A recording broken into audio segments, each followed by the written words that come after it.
Okay, good evening, good morning, good afternoon, everyone, wherever you are listening to us on hashtag Keep the Flame Alive. This is the third attempt at this interview, so hopefully we'll knock it on the head this time. I want to thank our sponsors, Aiki TV Online and Shudokan Publications, without whom we won't be able to do this. And before we start, the sponsor, Shudokan Publications, Chris Johnson, wants to know, Mark, why you force me to say hashtag every time? Well, we try to communicate to the new generations and say they use hashtags a lot. I don't understand it though. Well, you will someday, Sensei. I'll explain it to you live, Sensei. All right.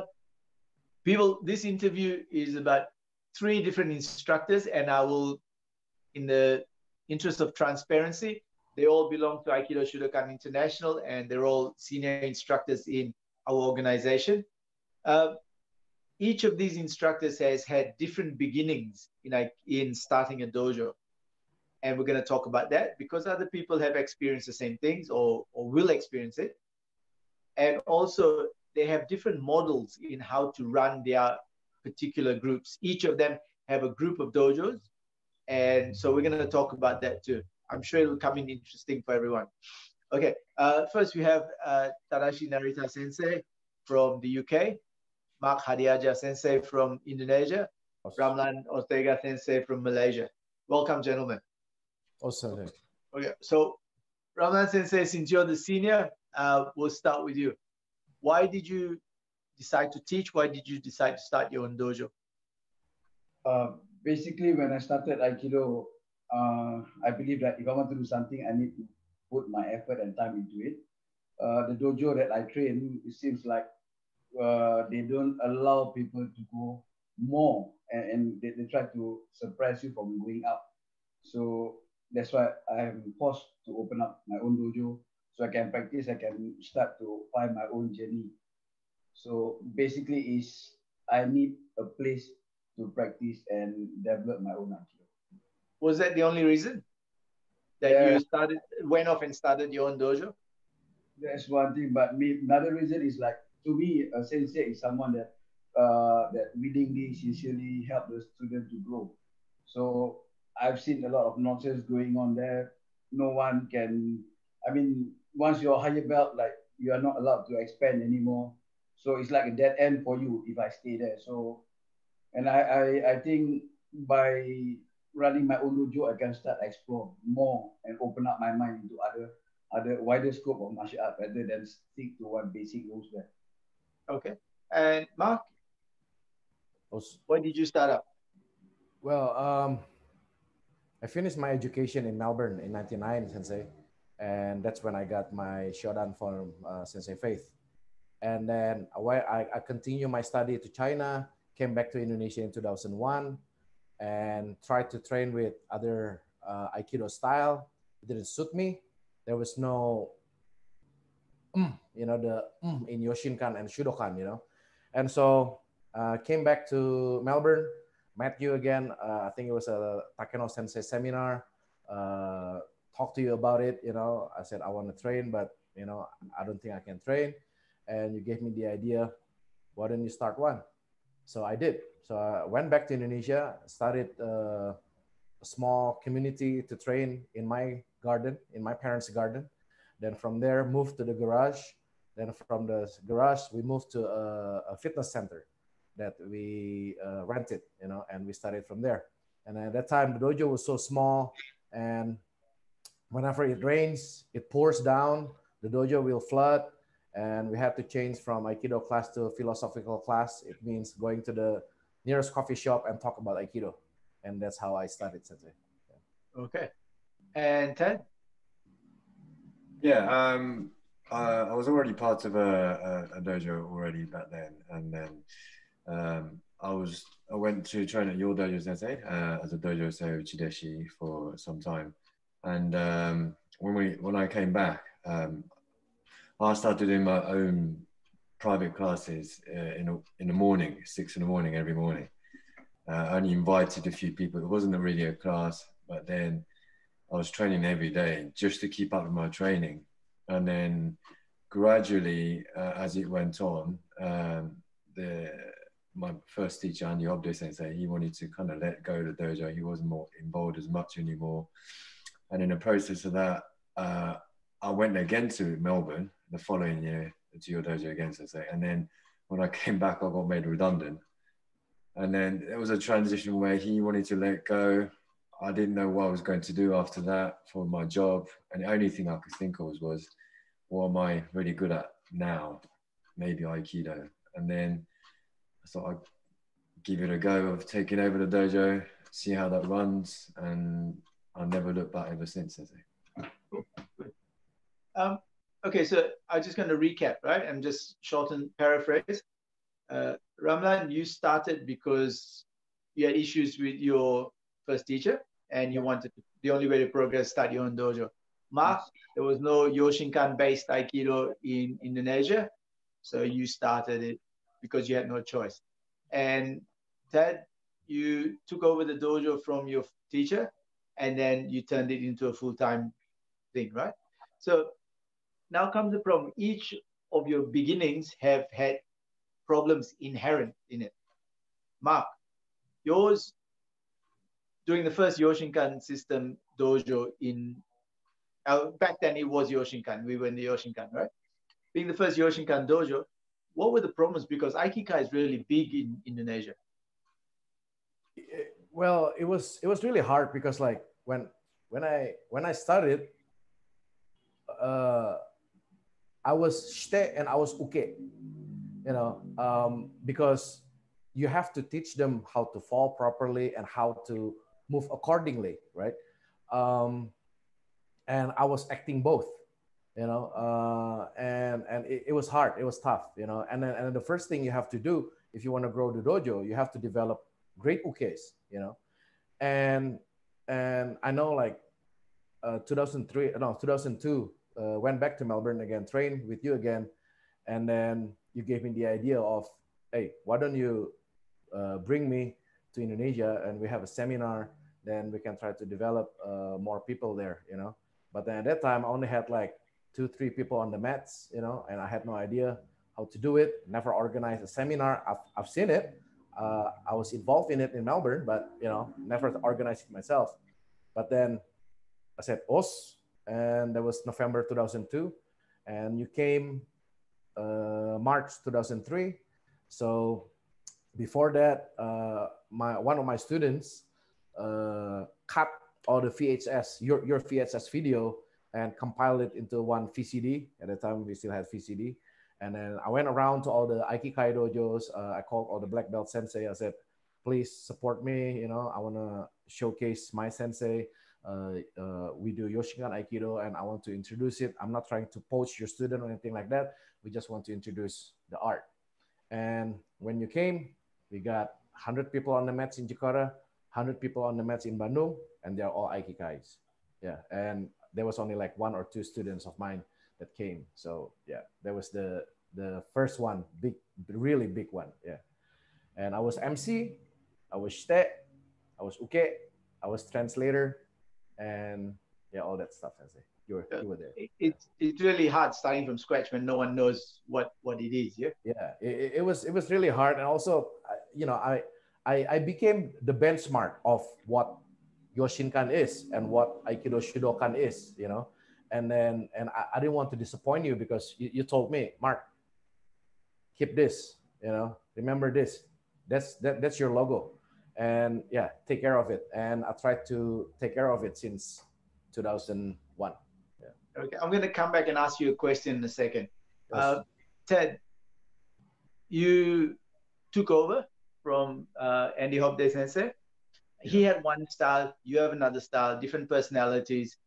And a lot of the senior students, not a lot, but some of the senior students left. And that's actually a regular occurrence in dojos. How did that make you feel and how did it affect your numbers, etc.? Yeah, I mean,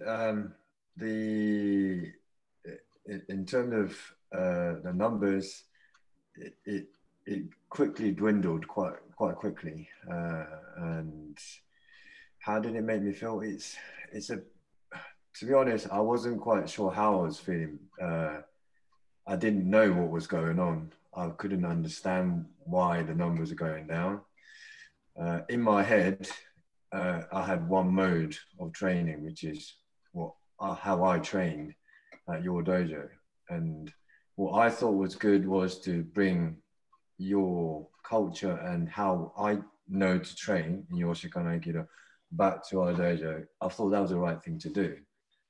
And I think I was preoccupied with just doing the right thing and trying to instill the reho, the etiquette, the style, the format into it.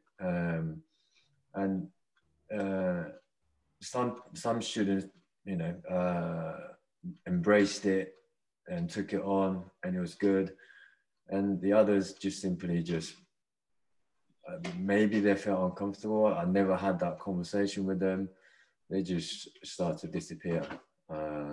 You know, you hear what they thought and what they felt in a grapevine later on, but we never had that conversation at that time. But for me, maybe I was too focused on everything, but all I could think was I just wanted to keep that culture and what I know, how I do the best I can. That's what I really focused on. And whoever was there with me, I tried to do my best. I don't think I had the time to actually worry too much about the people who were not following or left. If that makes sense. If you had to do it again, would you do anything different? Yes, I would. I think it took me time to realize what was going on. Maybe 6 months, maybe a year for me to realize what really went and what happened in the dojo. Now with the experience I have now, I now understand that when you do something at this level, and when you bring that to something, the dojo that's completely different, it takes time to adjust. So I will definitely allow time to adjust, and maybe I need to compromise there to come down somewhere level to adjust. And I think all of that just comes from experience. And if you'd asked me, would I have done it differently? I don't think I could have done it any different. I only knew one way to do it, which was what I thought was right. But if I was to do it now, I'll definitely try to adjust to find a way to mold the new culture into the old system. Unfortunately, we're not given manuals, right? We just have to trial and error. Yeah. And Ramlan, so I remember when you started on your own, you had this dark cloud in Kuala Lumpur over you all the time. Yes. And I know for a fact that you tried to do the right thing by your first teacher and invite him for stuff and all that. But there were a lot of problems, a lot of issues. He even stopped you trying to affiliate with the Shoshinkan Hombu Dojo in Japan. How did, if I'm wrong, tell me, but how did that make you feel? I'm very disappointed with all that happened, because, you know, we are sincere in learning the art. Sensei is supposed to help me to open up the door, show us the path, and, you know, like a pillar supporting us from behind.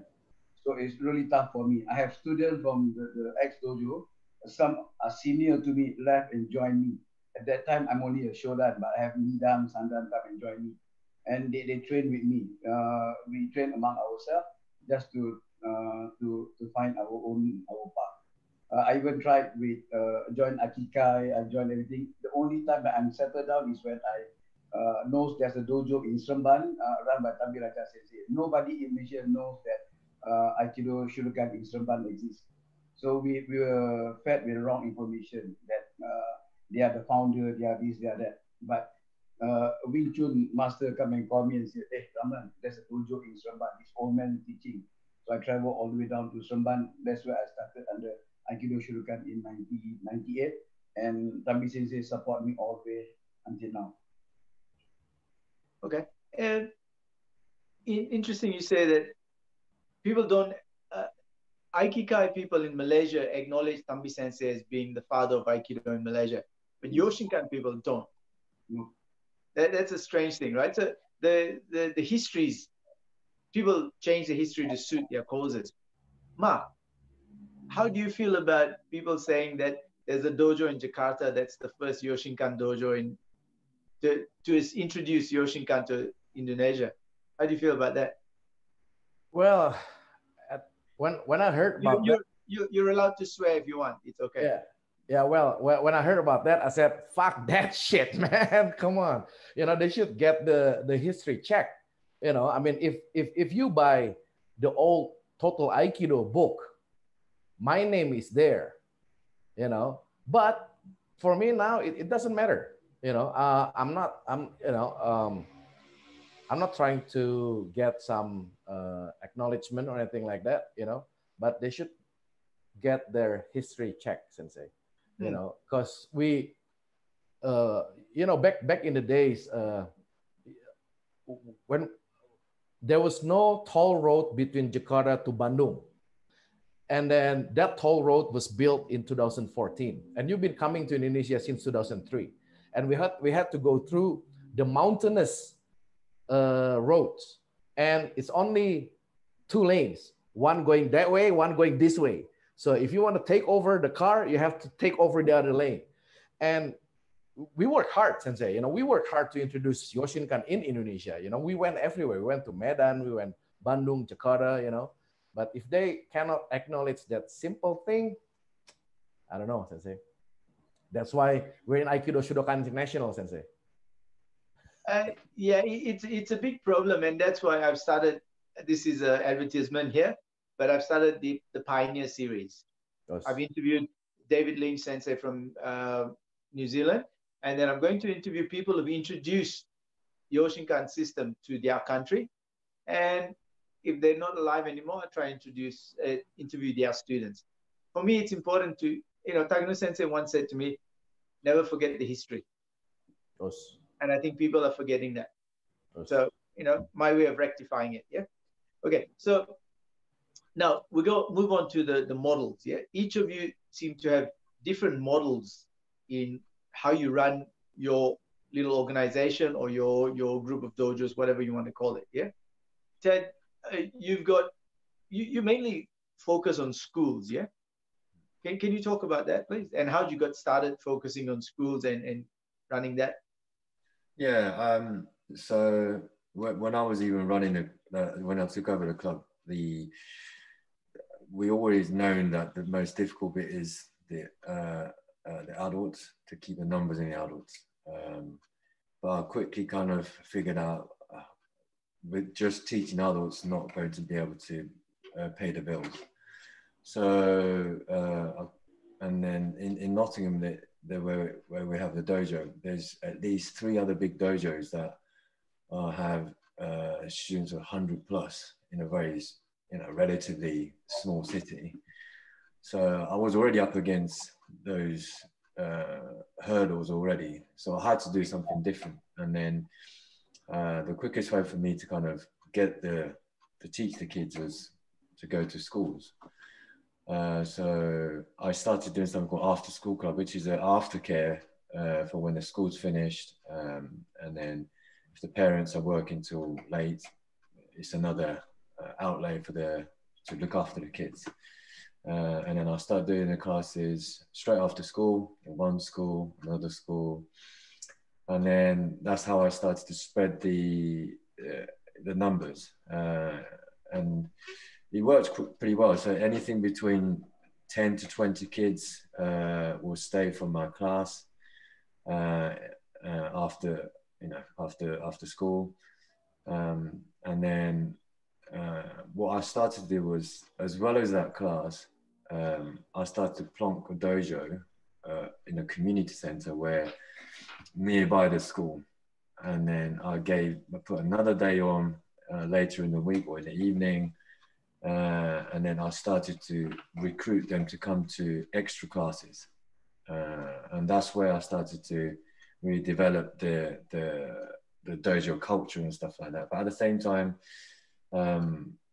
the parents and the brothers and sisters of their kids start to be interested. So then there's a flow of people who I can recruit to the adult classes. And then it just kind of naturally happened as I started doing it. So that became my business model. And then I opened other school classes.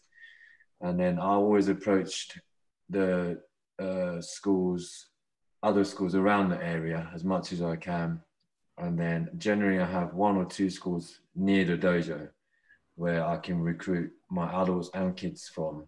And that's my model. And I have 3 locations at the moment where each location have 2 schools nearby where I have a constant influx of kids. Every September, I do a big introduction class where I go to school, regardless of whether you do Aikido or not. I'll do a big demonstration, and then I get the kids involved. And then I know there's a drop off always, but then they bring them to the dojo over the years. Cool. Yeah. So, and Ramlan, you've got more dojos than I got fingers, and you know you have dojos everywhere. You seem to thrive on opening lots of dojos. How many dojos do you have now? Basically, I have 3 full-time dojos and more than 10 satellite dojos. So 3 full-time dojos, 10 satellite dojos. Yes. And how do you manage it? How do you know? Earlier when I started, it's only about me, Sensei. But as the dojo, the organization grow, it's not about me. It's about me and my group, my members, my people. So I have about 6 full-time instructors and more than 10 part-time instructors. But these 6 full-time instructors, they need to earn, they need to survive, they need to earn living. So like me, I have 7 kids to support. So martial art is not a place where you can make millions of money like some business. So I have to make sure that there's 3 strong dojo, full-time dojo. All the instructors come there. That's where we learn, we train, we exchange knowledge, whatever. And the satellite dojo is to support. And all this, I need to have to think about the affair of all my instructors. They are doing full-time. So how do you manage? You know, like you got lots of students, lots of instructors. How do you manage the level? How do you maintain a level? How do you maintain that cohesion? For me now, it's like I think there's a small circle and then there's another circle and a bigger circle. So I work closely with my small circle. These are people like Bob Dan, Phil Dan, Ken Sensei, Movin Sensei. So I need to make sure they are strong, and then they can pass it to the next level. For me, I travel a lot. I make sure that I check all the dojos every day. So I take turn, and all the instructors that are under Aikido Shudokan Malaysia or Singapore, they need to come back to Thambu and teach. So I need to see them like consistently, so I know what's the mistake, where we can go, how to improve, or whatever. Maybe they have better idea, they can pass down the ideas to the dojo. We can copy and share it and make it better. Okay. And Mark, you seem to be working a lot with police and armed forces and stuff like that. Explain the badge there. So this is the dogi of the Jatan Ras. Jatan Ras is in Indonesian called Jatan Ras, kejahatan dan kekerasan. So it's like a special unit for like a special crime force unit. So this unit actually the one that caught and killed the, there was a terrorist bomb, I think a few years back, right? And then if you Google it, they actually made a movie. It's called 22 menit, or it means 22 minutes, you know. And I was in it for 30 seconds, Sensei, because the commander told me, hey, there's I want to put the Aikido scene. So the unit is like practicing Aikido and you're the Sensei because you are the Sensei. So yeah, me and one of my, a few of my students are in the movies for about 30 seconds. Yeah. So how do you get the contracts with police, armed forces? Well, from my other businesses, I do event organizers, and from that other businesses, I got the contacts, and then, you know, I talked to them. I told them that, you know, as a military or like the police unit, they should have a certain standard of martial art, you know. And they asked me like, what do you teach? I said, it's Aikido based, but I can make it combat ready. So they can use it in the field straight away, you know. So, but the model, it's basically, it's the system of Shoshinkan. you know, what we do in the dojo. I just, instead of saying ikajo, I say is control number 1. Instead of saying nikajo, is control number 2, you know. And I keep it simple, how to do the takedown, how to do the pin, you know. So I just eliminate techniques that hard to do or not you know, not combat ready, you know. And I did a demo in front of the commander, and he likes what he saw and what his subordinate felt, and that's it. I got the contract, Sensei. Oh, and do you have any of them give you a hard time or try and take you on? Well, yeah, you know, people, you know, if I say, hey, I can do this, I can do that, obviously they want to test you, you know, whether it works or not. They're going to resist, or they try to do this, try to do that, you know, trying to show that the technique doesn't work. But, you know, the technique works. When the technique is good, it's good, Sensei, you know. Okay. All right. So we have a couple of questions here. First question is from Washington. And he says pretty much, should you use what you learn in a seminar in gradings? So that's, but to read between the lines, I guess he's asking you, if you learn from another teacher, should you practice it or should you use it in a test? Who wants to go first? No, I think that there's many seminars that I've attended, and sometimes me also, with those days I get confused, because I went to Japan, this instructor sensei showed me different thing, another sensei showed me different thing, but after a while I realized that all the senseis are showing us the same thing, but it's a different way of explanation to us. And sometimes our acceptance, how we accept things today and another 10 years might be different. So what you learn in seminar, to me, basic is what you learn in your dojo. It's just that some people pick it up, point from this angle and another angle. So when you come back, when you go to the seminar, like charging yourself, you gain as much knowledge input. When you go back to your dojo, you practice, and that's where you learn to put it into practical. You try it day by day. But basic rules, we need to follow the instructor of that day. So my dojo, we have 6 full-time instructors. So each of them have different character. But to learn is easy. Just follow your teacher and you can't go wrong with that. Okay. Ted, what do you think? Yeah, I think seminar, it can be misconstrued in terms of, you know, if you go to lots of seminars, you can almost get a bit confused in what's right and wrong. But I think it's something, that seminar is something you take the new things in, and then I think the teacher needs to lead the way in what is good and right and wrong.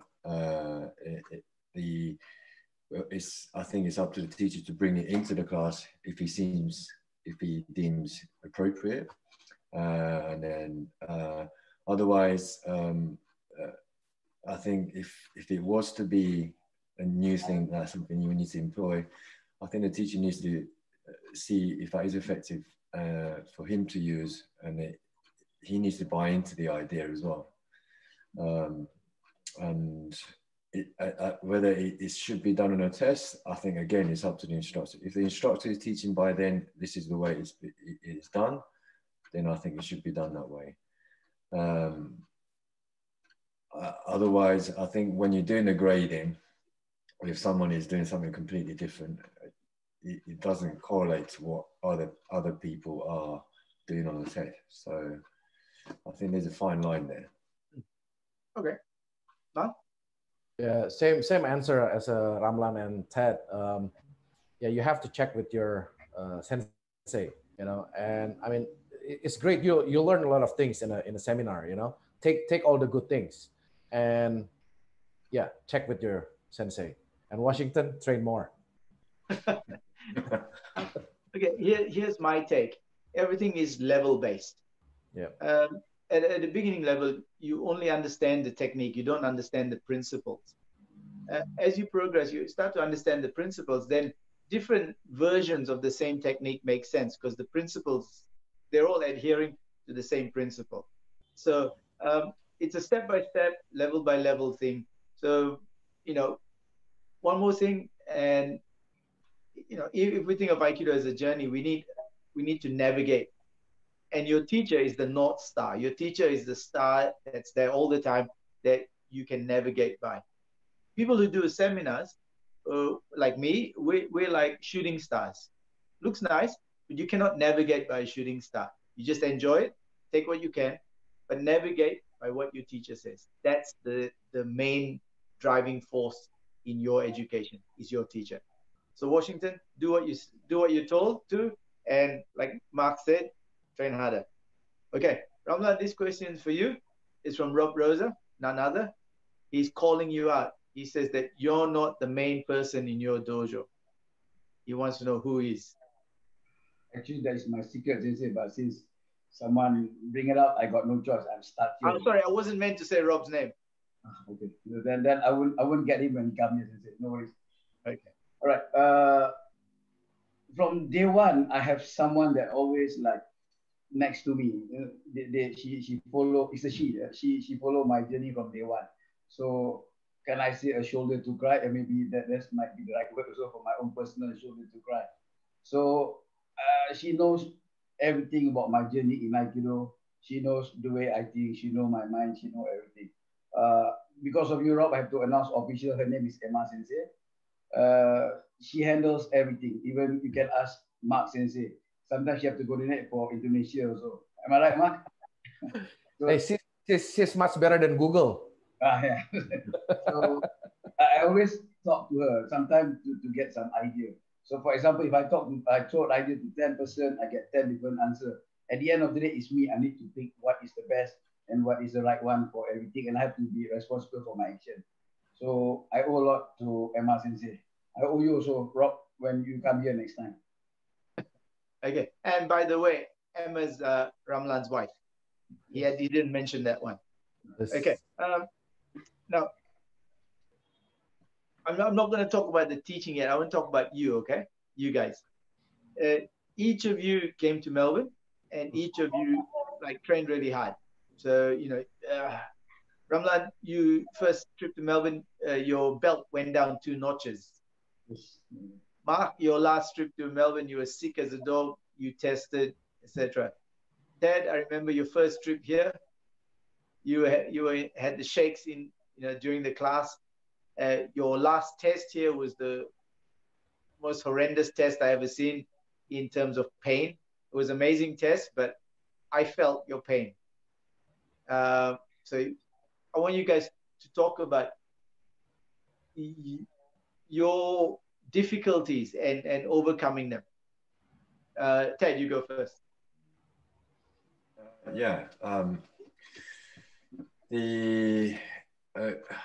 I think whenever I think all of us been there as Dojo Uchideshi or some sort, when we come with the commitment of training, and I think that needs to be a driving force behind your training at all times. And I think for my case, it was I ruptured my tendon on my foot a week before the test, and then I carried on training and see how I wanted to go. But on the day of the test, I ruptured the other foot. And the first thing I came to mind was, oh, that's it. Probably not going to be able to do it. I think Ramlan said that you were there, and I was kind of debating what to do, and I was flying the next day as well. But I think the reason why I decided to kind of carry on testing, and I remember, Sensei, you put me aside before the test, and you said, if you want to test, you can test, but you don't have to take uke. But other than that, if you can't complete the test, you're going to fail. Is that okay?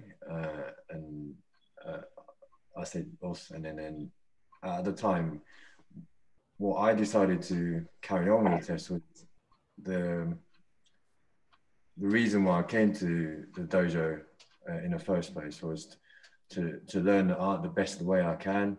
But at the same time, I was training with so many other people who kind of helped me on the way.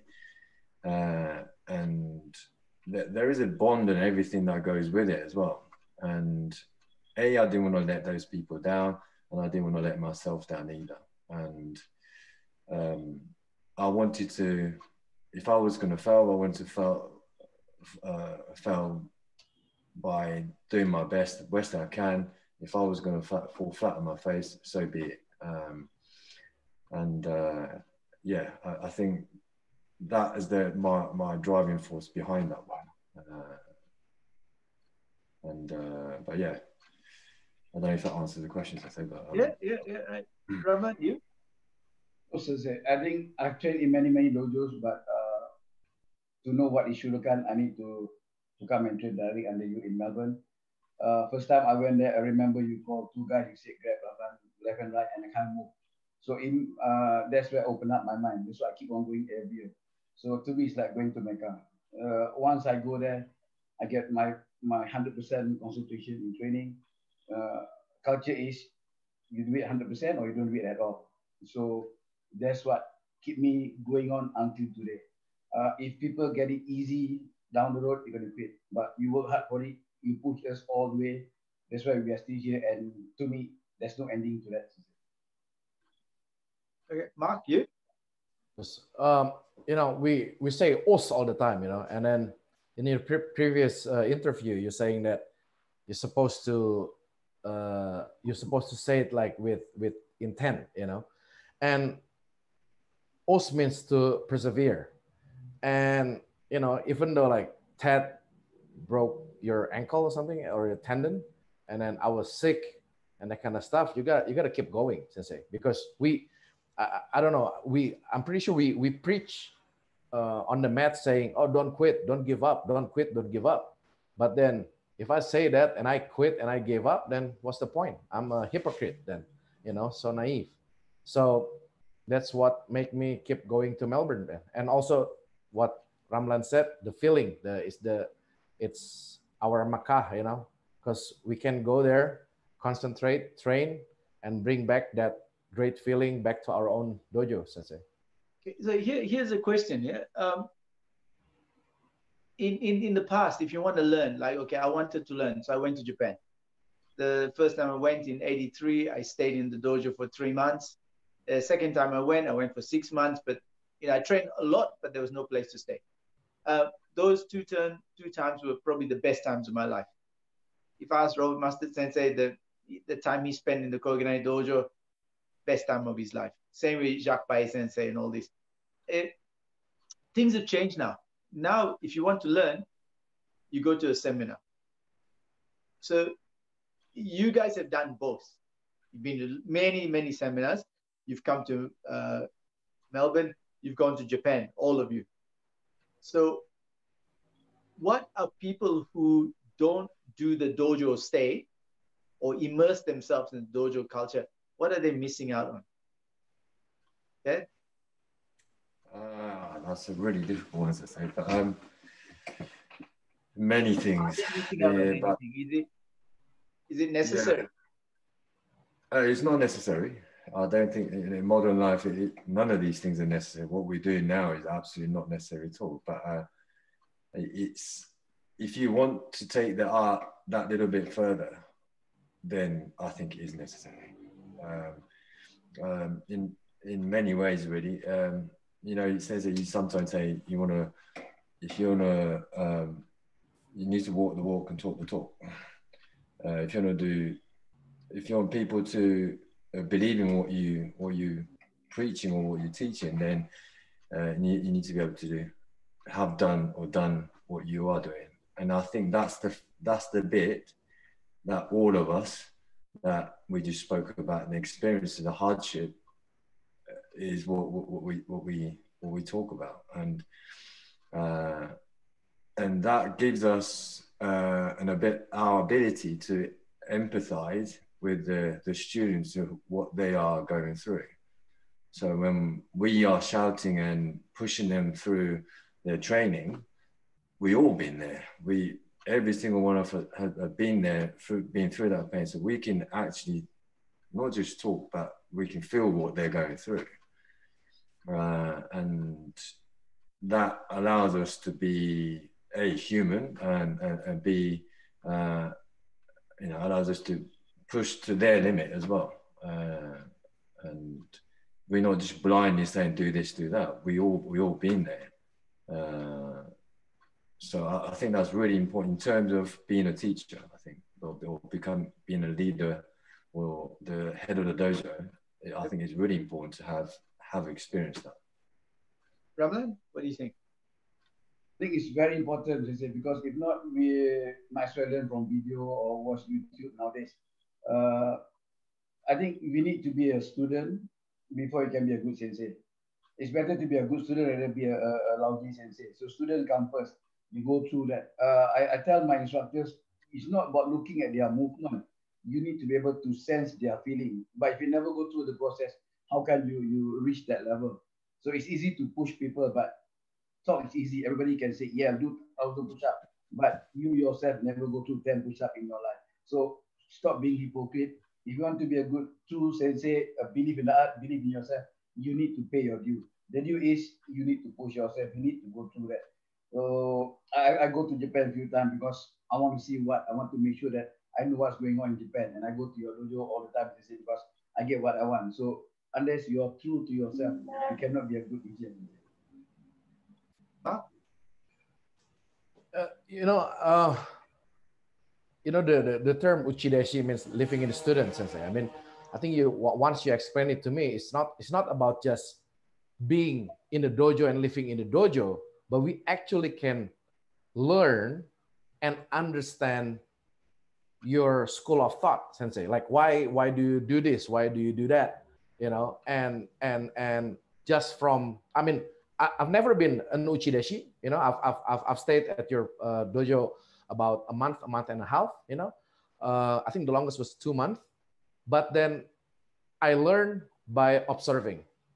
I learned by being involved in one of the seminars, organizing one of the seminars, or become your driver when we had Inoue Sensei in Melbourne, and I learned from observing, Sensei. And you cannot learn if you're not there, and you cannot learn if you don't immerse yourself into the whole situation, and that's the best way to learn, I think, Sensei, and to get into your mind.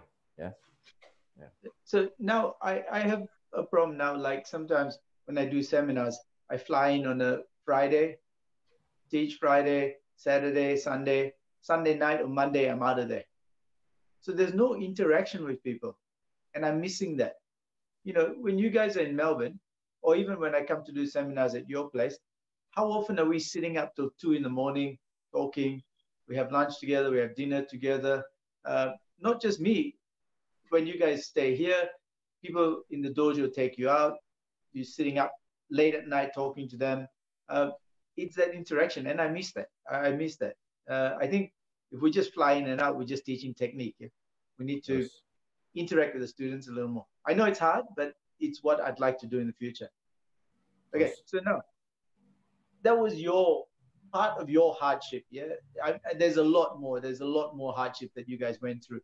But now I want to talk about the sacrifices you have given up or made to run your own dojo. Mark, you go first. Mark, you can make a lot more money doing your business than running a dojo. And how many dojos have you had? Moved, yeah. Yeah. So this is my 9th time, Sensei. So my goal in life, like people want to buy a Ferrari, people want to buy nice houses. I just want to be like you, Sensei. I want to own my own dojo and live in it. As simple as that. Better ask your wife first. Better ask your wife permission. Well, she said yes already. Yeah, so that's it, and that's my ultimate goal. Nothing, I mean, I don't care about Ferrari.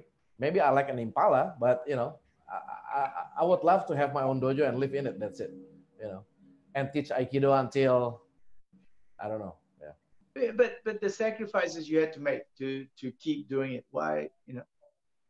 It's Aikido. It's my life, Sensei. Aikisoku Sekatsu. Aikido is life. It's part of me. It's like breathing.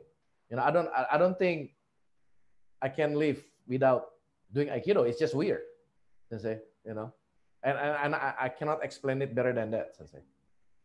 And Ramlan, you got 7 kids, you know, and you've always put the dojo first, family life second. Why the sacrifices, you know? I think Sensei, in the beginning, it's quite tough for me to educate my family what I want. But if I can't even educate my family to respect what I want and make them see the value of what I'm doing, then I shouldn't be teaching Aikido. So sacrifice definitely have to be there. For those who, most people I think they become instructor because glamorous, they become black belt, automatically become instructor. So by chance, some of them. But to me, this is what I believe. So I get a lot of satisfaction from the people around me. I even become like consultant for marriage. My student got husband and wife problem, call me in the middle of the night, talk to me. You know, in Malaysia, Sensei is like a guru. They refer to you A to Z. They only don't give you the money, Sensei. That's all. If they give me the money for every product, I'll be very rich. You know? But and to me, I told my instructors, if you grumble about you think that it's a burden, stop. Like having kids, you have said I have 7 kids. I don't grumble about them. If you grumble, then it become a burden. Then you are doing the wrong thing. You're not sincere to yourself. So it's a chance. And like Mark Sensei said, Aikido Shudokan is what I am. There's no regret, and it makes my life more interesting each day, Sensei. Okay. And Ted, you got 2 young kids. You struggle with the Derby Dojo for God knows how long. Yeah. You know, you've sacrificed a lot.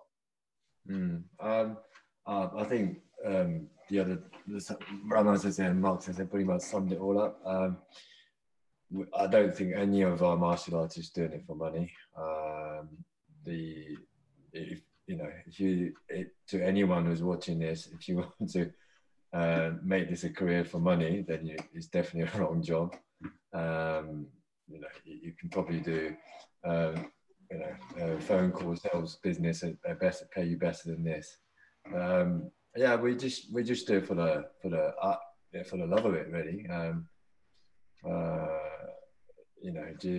I love the intricacy of Aikido. I love yeah, like I said, Ramlan said, it's the practice of Aikido I love.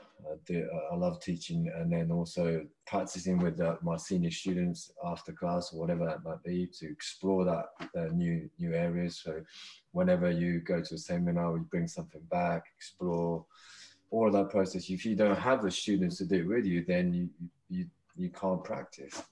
As well as that, you know, I've been running this for over 10 years now, and I see the 5-year-olds who started when I started now becoming a teenager, 16, 17, now becoming an adult. And then, you know, they're still doing Aikido and they're enjoying, and they're starting to, you know, I've seen a development through and through.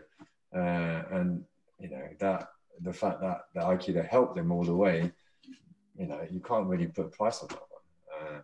And yeah, it's basically just all the human interactions, you know, that we have, and sharing a common interest, and, you know, like you said, having fun with it. Everyone watching, Aikido Shudokan International ASI does not stand for All Saints Incorporated. We are not saints. All of us would love to make money. We do Aikido as a passion. We'd love to make money, but there's things we won't do to make that money. We draw the line. So the art comes first. And of course, we have to pay the bills, but there are things we won't do. We won't sell our ideals. We won't sell our passion to make that money. We're not saints, though. So if you want to give us money, we'll take it. Not a problem. Next question. This one's anonymous. And this one, this person said that they came to a Shudokan ASI seminar recently, where I say recently, last year. And they said it was quite different in intensity, how people train. Almost no one sat out. There was good atmosphere, but people were serious. Okay, what do you think is the Shudokan culture? And so hit that one first. Mark, sorry, Ramlan, you can go first. I think the Shudokan culture is first, there's no nonsense when we train.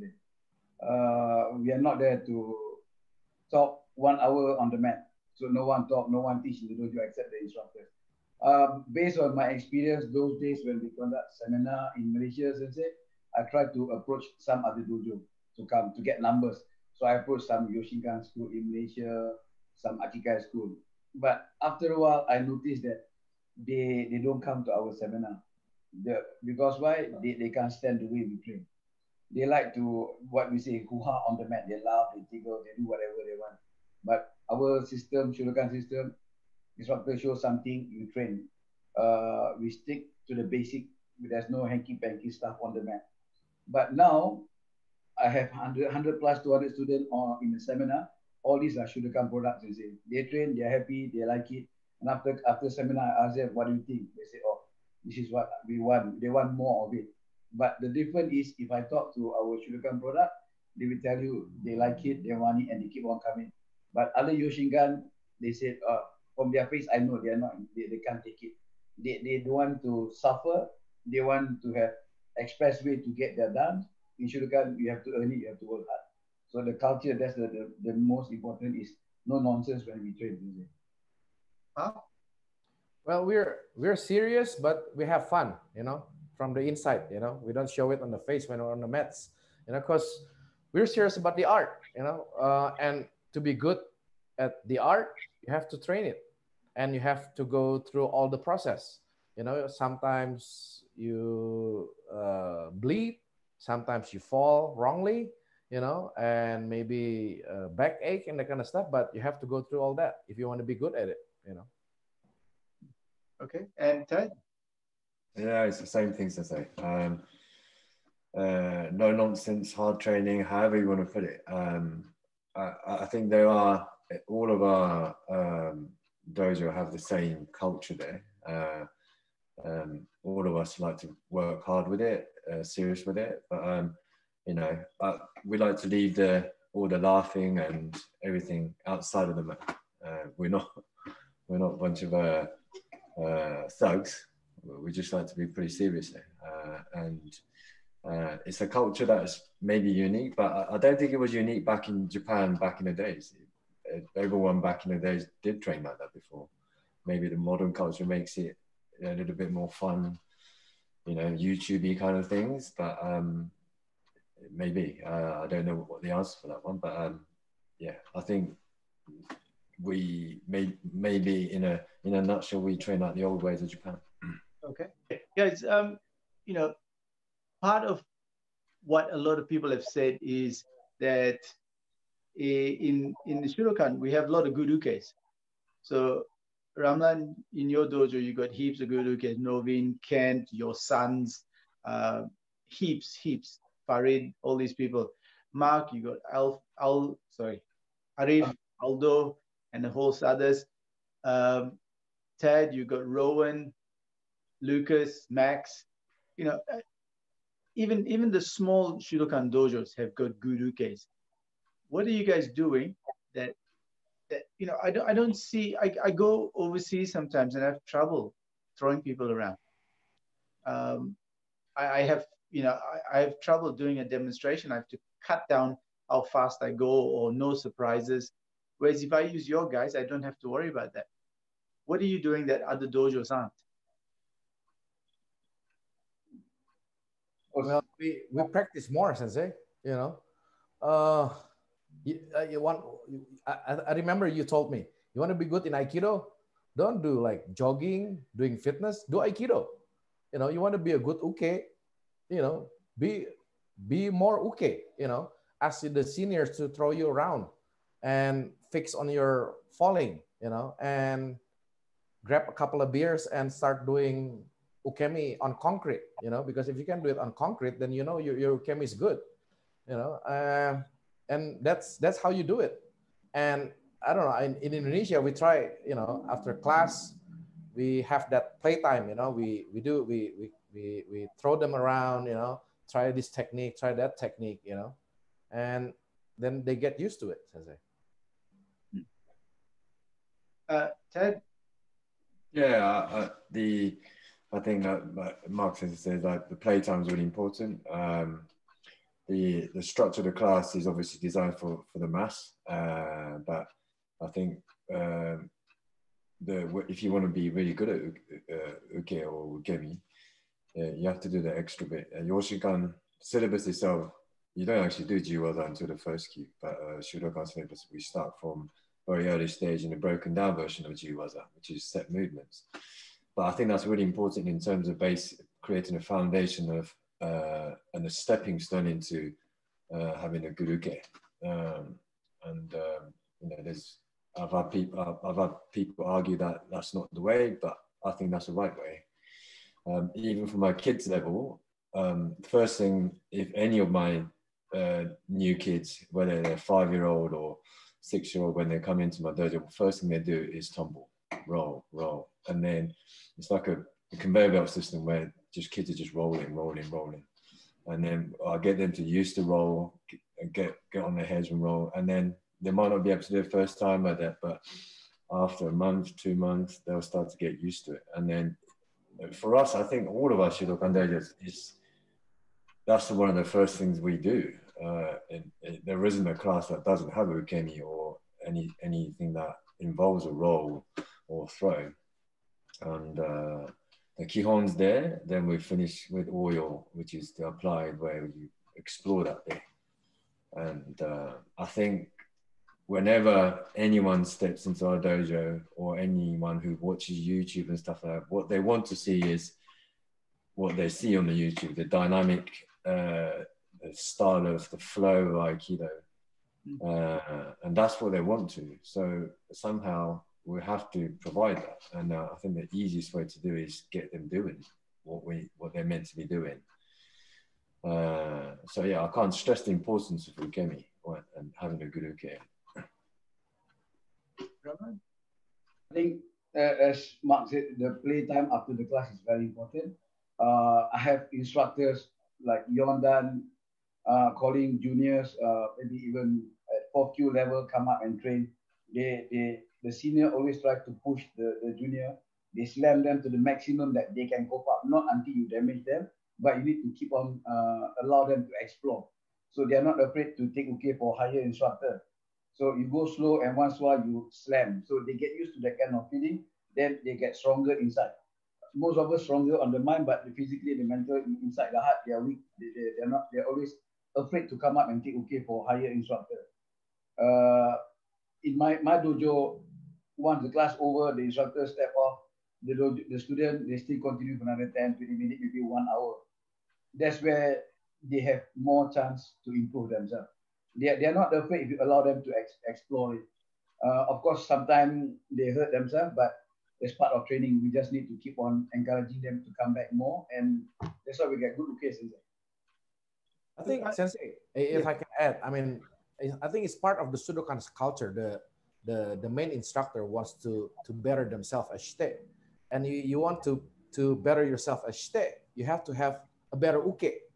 You know, if you see if people see your videos and say your uke is always younger, stronger, faster, so it means us as shite, we have to move faster or more efficient or more effective, and that's how you grow the dojo, and that's how you grow yourself. You know. Yeah, I think that if you want to be a good uke, you don't take uke for the same person all the time. You take uke for different people, right? And if you want to be a good shite, you don't use the same uke all the time. You have different ukes. So I think it's important. If it's just one-on-one, that's a marriage. I think to be good, to get better, you need variety. People who think differently, different body sizes, etc. So guys, we're going to be wrapping it up now. Is there any messages you got? I mean, Malaysia, you're going into lockdown. The UK is the same. Indonesia is the land of the free. It's okay. But whether it's about COVID or the Shudokan or anything you want to say, Dan? Yeah, I think it's pretty hard time for all of us. It's going to be for a little while. But, you know, the only message is, you know, do the best you can. you know, whether it's the, you know, the Zoom class that you do with your teachers, or, you know, even if you got, you know, doing kyondos at home, anything. But, you know, if the Aikido gives you a little pleasure in, you know, giving you a peace of mind, or having the feel of something to belong to, or, you know, giving you a bit of sanity, and keep going. And anything that you do during these difficult times, you still want to help, whatever you're going to do. So yeah, just keep going. Ramlan? I think as a martial artist, we need this is a time for us as a leader, as a martial artist, as sensei, as teacher, to reflect what we've been preaching all this while. For the student, whatever you learn in the dojo, you need to bring it out into the real world. So basically, first thing is never give up, like the word goes. So whatever happen outside is out of your control, but you need to push yourself to survive. Hopefully, all this will go over fast and we can get back to our normal situation. Well, just want to say that I'm glad that I'm part of the Aikido Shudokan International, Sensei, and I'm glad that I met you in '97. You know, and now it's a hard time, and you know, as what they say, fall down 7 times, get up 8. So it's a journey. Just keep going, keep grinding. You know, I'm pretty sure that you're gonna see the light at the end of the tunnel. But yes, keep going and keep grinding, Sensei. Everyone, yeah, these are hard times, and sometimes we get bogged down into what is here and now. Don't lose sight of your objective, whether it's in Aikido or life. Keep your objective in sight. For me, my Aikido is about movement. It's about speed and precision, and I aim for that all the time. So in training, yes, it's important to do things slowly. And people say, if you can't do it slow, you can't do it fast. All that's important. But most important is your objective, your end game. So now you're stuck in lockdown. What's the end game? You still want to be good at Aikido. So think in those lines and aim for that. If you've got nothing to aim for, it makes life very difficult. Thank you very much, gentlemen. It was a good talk. And the next interview, I'm working on it. I've got a couple of people lined up. I will let you know what it is. And please look out for the Pioneer series and the first ones with David Lynch Sensei.